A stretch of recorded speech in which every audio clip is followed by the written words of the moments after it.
Descendant des Bourba Djolof et fils d'anciens maires, notre invité de ce soir pouvait se prévaloir de ce statut pour se faire octroyer certains privilèges.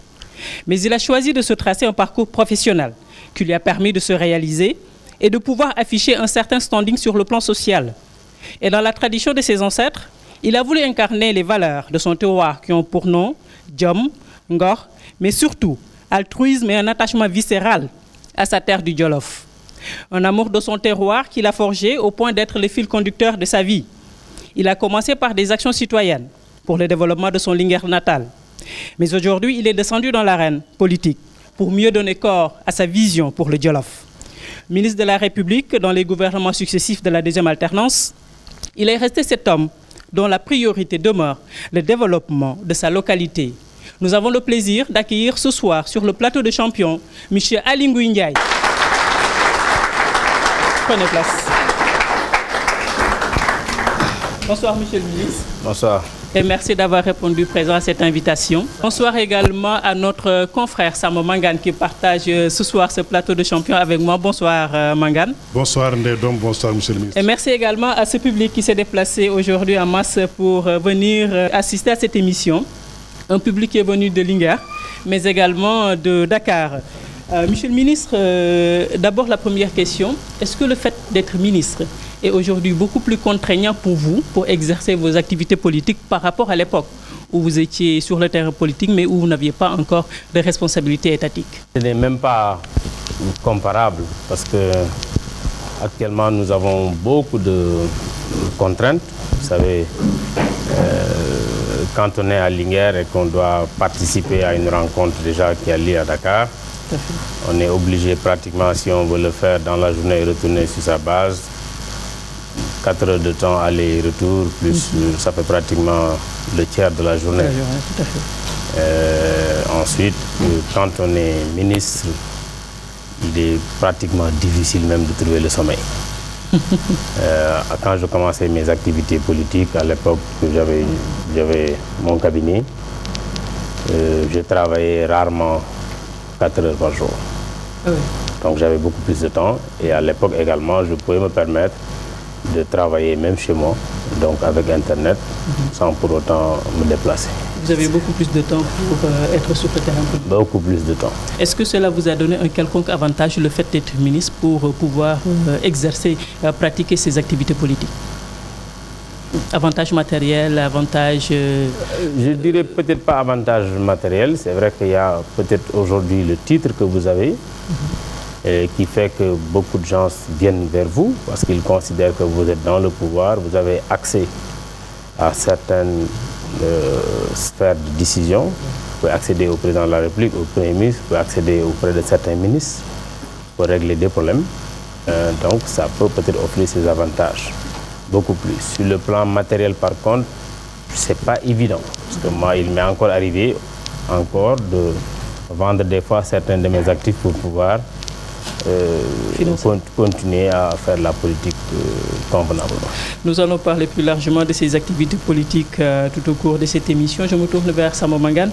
Samo Mangane, vous êtes de Linguère et vous connaissez Aly Ngouille Ndiaye avec votre double casquette d'observateur et d'habitant de Linguère. Qu'est-ce qui a fait, selon vous, de lui une personnalité de premier plan dans cette zone? Merci Ndedom, je crois que je le connais trop bien même, puisque nous sommes de la même génération, nous avons grandi ensemble et nous avons fait, comme tout bon Djolof, toutes nos études primaires chez nous-mêmes. Donc nous avons partagé beaucoup de choses dans les activités de jeunesse, des mouvements associatifs, les navétanes, comme tous ceux qui sont ici dans cette salle. Moi, ce qui me façonne surtout chez le ministre, c'est qu'il n'a pas commencé, comme vous l'avez dit dans l'introduction, ses actions avec son entrée dans le gouvernement. Il a commencé à s'investir dans le social, dans l'humanitaire, depuis très longtemps, alors qu'il était cadre de banque. C'est à ce moment qu'il a commencé à s'investir avec, je crois, beaucoup de réalisations. Peut-être je ne veux pas anticiper puisque nous y reviendrons. Oui, voilà. Donc c'est tout simplement ce que je peux dire en guise d'introduction. Voilà ce qui me façonne chez Aly Ngouille Ndiaye. Justement, nous allons faire plus ample connaissance avec notre invité. polytechnicien, ce qui est signe d'excellence dans le parcours scolaire ici au Sénégal. En plus de sa formation de génie civil, il a aussi tâté un peu à la finance avant de descendre dans l'arène politique. Parcours d'un homme dont le nom est lié à sa localité de par ses actions.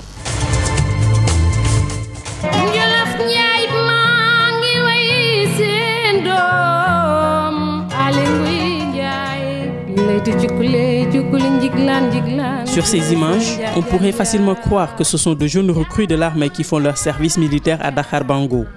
Sauf que ces 4 jeunes gens sont nouvellement admis à l'école polytechnique de Thiès. Et ils doivent obligatoirement faire 45 jours de formation à Dakar Bango. L'école est paramilitaire, donc sous le giron de l'armée. À l'extrême droite de la photo, le jeune Ali Ngouille Ndiaye, qui avant de se présenter à ce concours de l'école de Thiès, a réussi son baccalauréat en série E au lycée Seydina Limamou Laye de Guédiawaye. Nous sommes en 1983. 5 ans plus tard, il va boucler le cycle de formation et sortira major de cette 11e promotion de Polytechnique comme ingénieur en génie civil. Le jeune natif de Linguère ira par la suite à la Banque de l'Habitat du Sénégal où il entre comme stagiaire en 1988. Il y restera près de 22 ans en gravissant les échelons qui le mèneront jusqu'au poste de directeur de la clientèle et du réseau. Son collègue Bokarsi, devenu aujourd'hui le directeur général de la banque, revient sur son cursus à travers ses différentes fonctions au sein de la structure. On était arrivés presque en même temps. Je suis arrivé une année avant Ali Ngouille Ndiaye. Il était plutôt mon pendant du côté technique parce que la BHS est organisée en 2 pôles. Il y a les ingénieurs qui suivent les projets sur le terrain et les financiers qui s'occupent de monter les dossiers de crédit à partir des travaux des ingénieurs. Disons la banque venait de démarrer la création d'agences parce que la BHS a été toujours considérée comme une banque qui n'avait pas beaucoup d'agences. Mais depuis 2004, on avait entrepris une politique de proximité avec notre clientèle. M. Ali Ngouille Ndiaye a été d'abord directeur du crédit et il a, avant le crédit, dirigé les opérations. Il a été à l'audit, mais il est entré à la banque en tant que chargé de projet. Mais ses dernières fonctions, c'est effectivement d'être le directeur de la clientèle et du réseau. C'est l'ensemble des agences de la banque, de la clientèle privée et qui coiffe en même temps le département des opérations. Ali a participé, comme toutes les personnes de ma génération dans cette banque, aux mutations dont on est en train de vivre actuellement les fruits, parce que la banque a entamé la diversification de ses activités en 2003-2004. Donc c'est là que la banque a commencé à créer de nouveaux produits, à faire un peu plus que des projets immobiliers. Et il était au cœur de ce dispositif avec d'autres collègues directeurs et il a activement participé à l'expansion du réseau de la banque. Ali Ngouille Ndiaye ne s'est pas contenté de son diplôme d'ingénieur en génie civil. Il a fait une formation à l'Institut de technologie de l'Illinois à Chicago, aux États-Unis. Ils étaient 7 au niveau national à bénéficier d'une bourse de l'USAID pour cette formation qu'il bouclera de septembre 1992 à novembre 1993 par un Master Business Administration en double spécialisation en finance et en management sciences. À son retour des États-Unis, il réintègre la BHS et fera partie de l'équipe d'experts qui a procédé à la mise sur pied et au lancement de la Banque de l'Habitat de la Côte d'Ivoire, du Mali, du Niger et du Gabon, sous la direction de Moustapha Sarr, à l'époque directeur des moyens informatiques et de la méthode. Ali, c'est quelqu'un qui avait une volonté, une soif de savoir. Il était un élitiste. Il voulait toujours aller plus loin. C'est d'ailleurs ce qui explique pourquoi je l'avais intégré dans mon équipe. Beaucoup de gens pensaient que c'était seulement la partie technique. Parce qu'à la BHS, j'avais développé un logiciel qui s'appelait Crésus. Beaucoup de pays africains sollicitaient l'installation de ce logiciel. Un logiciel de cette envergure, 36 modules, quand on l'installait, il fallait former les gens dans tous les domaines de la banque. C'est là que j'ai pris Ali Ngouille Ndiaye pour tout ce qui est opération bancaire. Parce qu'à l'époque, c'était le patron des guichets et caisses. C'était lui qui s'occupait de toutes les opérations bancaires au niveau des guichets. J'avais besoin de lui pour faire la formation en pratique. Moi, je faisais la formation théorique. J'expliquais le système. J'ai ciblé quotidiennement ce qu'il y avait lié à faire. C'était la formation pratique des gens. Et il le faisait très bien.